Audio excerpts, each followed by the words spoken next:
जायखिजाया गिबियावनो बयनिसिमबो खुलुमनाय बावहरग्रोबाय नोंथांनिसिमबो साबायखर बावबाय आं बेखौ बुंगोन जायखिजाया आंथ'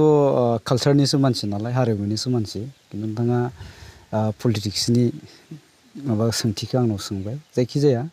आंबो जिहेतु बर'नि गेजेरनि सासे हिसाबै आरो बर' हारिखौ मोजां मोनो हिसाबै आरो बर'नि खौसेथिखौ लुबैग्रा हिसाबै आंनि माने जिथु दा फिलिंस आंनि जिथु सानस्रि जोंनि बर'फोरनि राजखान्थिनि सायाव जि आंनि सानस्रि आं बे सानस्रिखौ बुंनो सानदों आरोखि दा जायखिजाया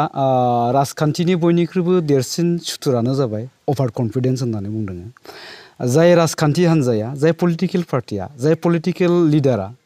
अभार कनफिडेन्सखौ लानानै खामानि मावगोन बे माने बे पार्टिया बे पलिटिकेल लिडारा राजखान्थियाव 80% फेलार जायो दाने बियो राजखान्थियाव आबुङै साक्सेसफुल जानो हाया आरोखि दा जोंनि बर'फोरनि जिथु दा आथिखालनि राजखान्थियारि हालोद राजखान्थियारि जा बेले बेजे बेखौ नोजोर होयोब्ला आं नैबेखौसो बुंनो लुबैयो दे बे अभार कनफिडेन्स बेरामा जोंनि माने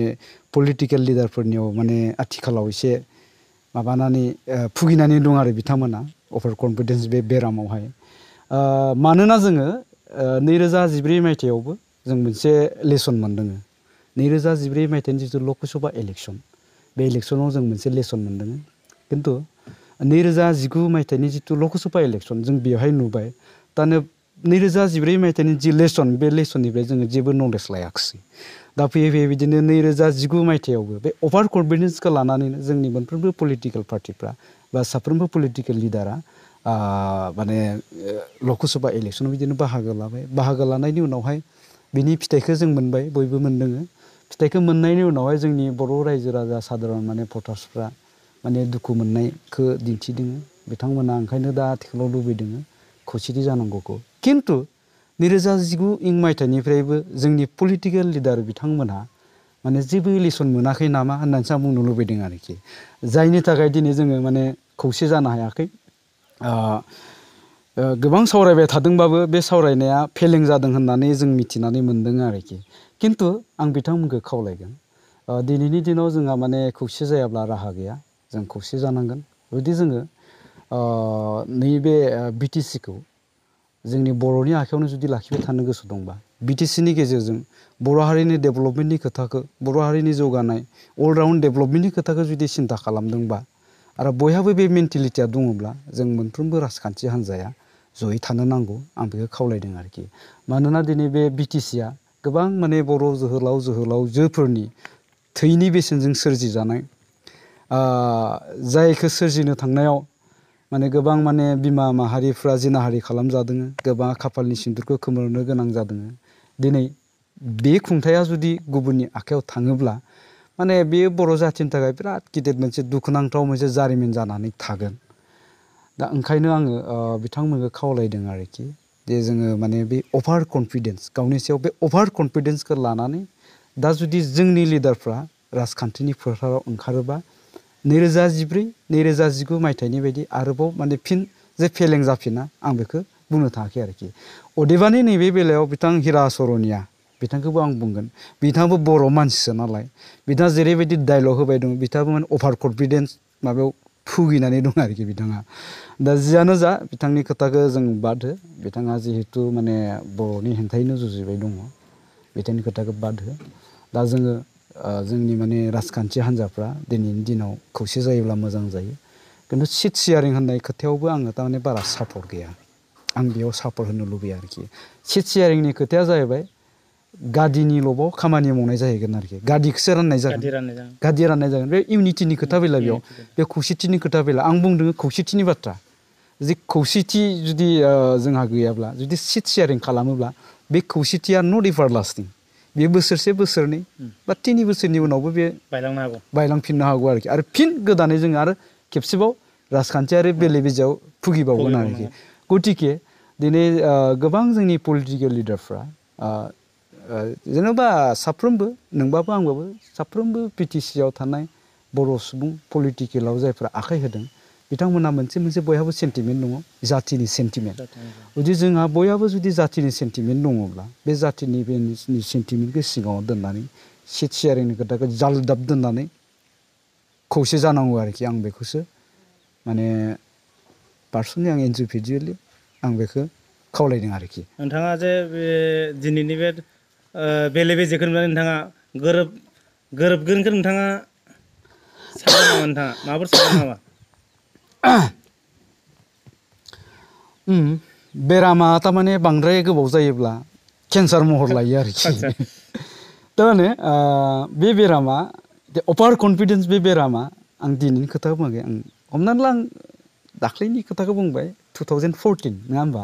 2014आव जोङो माखासे खोथा बुजिनानै मोनबाय सोलोंबाय नलेज लानो हायोमोन बेबायदिनो 2019 मोनफैबाय 2019आव आरो माने बिराद गिदिर आरो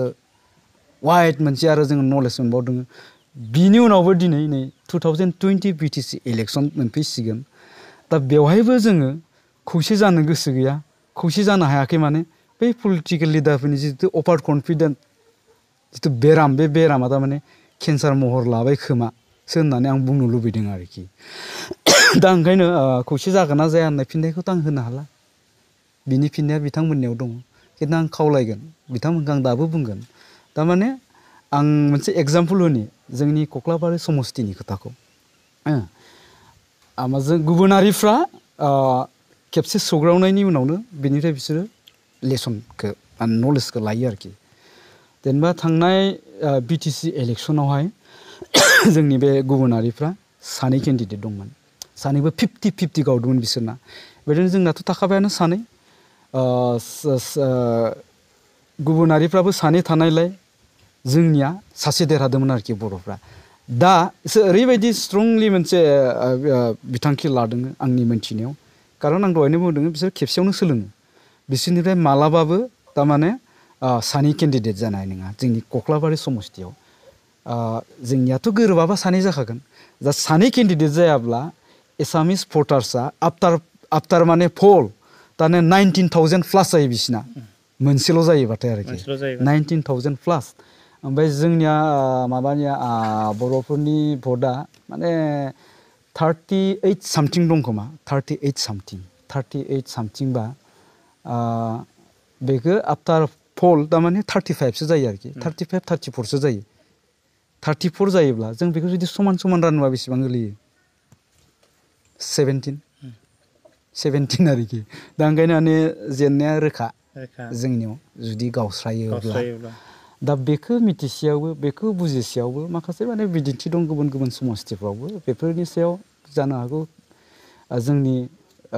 पलिटिकेल लिडारफ्रा मोजांसिन नलेज दंखायो अब्लाबो बेखौ नुसेयावबो जों बे अभार कनफिडेन्स नङा होमबा दा सिन्था खालामदों जोंनि पलिटिकेल लिडारफ्रा एबार आंनियावनो फैजोबखागोन एबार आंनियाव बांसिन जाखागोन बयबो सानदों आंनियावसो बांसिन फैगोन देग्लाय आं माने 25,000खौ कख्लाबारि समस्तियाव मोनखागोन बैसोरबो सानदों आंसो मोनगोन 25,000खौ गतिके इयाव खुनु थारमाने खौसेथिनि बाथ्रा फैया इउनिटिनि खोथा फैया बै अभार कनफिडेन्स थानायनि थाखायनो जोङो गोरोबनो हायाखै आरो आं होनदों बे अभार कनफिडेन्स थायोब्ला रावबो पलिटिकेल लिडारा बियो माने 100% साक्सेस जानो हाया बरन्स 80% बियो फेइलार जायो आरोखि। नोंथाङा फैबाय थानाय बिटिसि इलेक्सनखौ लानानै बर' रायजो राजाफोरनो मा मेसेज होनो सानो ओरैनो? बर' रायजो राजायाथ' खौसेथिखौनो लुबैबाय दङ जेब्लायबो खौसेखौ लुबैबाय दङ खौसे जानांगौ जोङो सोरबा सासे बर'नो भट होगोन बेखौनो आसा खालामबाय दङ आरोखि थेवब्लाबो दिनैनि जि माने सिनारि पलिटिकेल बर'फोरनि बेखौ नुयोब्ला माने खावनै जागोनखौ रोखा बायदि नुदों आरोखि अरजाबनाय लामायाव गैया बेखौथ' माने मा बुंबावनो दा आं मिडियायाव नुनायखौसो बुंदों दे सिङाव आथिखालाव मा रायलायबाय दं मा सावरायबाय दं बेखौ बुङा दिनैनि सिगां जिखिनि आंहा नलेजाव दङ मिडियायाव आं जिखिनि नुदों आं बेखौ बुंनो नागिरदों आरोखि दा अब्ला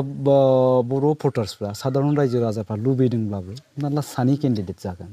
सानै केन्डिडेट जायोब्ला गोबां माने बेले बेजेयाव गोलैयो आरोखि सोरनो भटखौ होगोन दा मा खालामनाया मोजां दा ओंखायनो आङो रायजो राजा बिथांमोनखौ बुंदों बे दिनैनि दिनाव जोङो बयबो कनसियास जानो नांगौ